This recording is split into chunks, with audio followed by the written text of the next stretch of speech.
In this segment, we'll show you how to assemble your new AgriFab zero-turn bucket holder and assist handle. Begin by aligning a ZT bucket holder wire form Part 3 with the handle bracket assembly Part 2. Then fully secure it with 2 1/4" by 1 3/4" hex bolts Part 5 and 2 1/4" nylock hex nuts Part 6.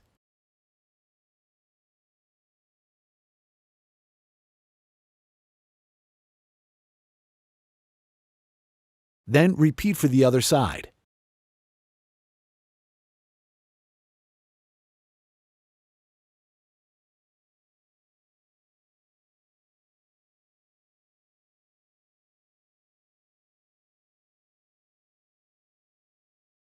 Now align the U-bolt plate, Part 4, and bucket holder assembly with your zero-turn. Then fully secure it with 2.375 by 4" hex bolts, Part 9.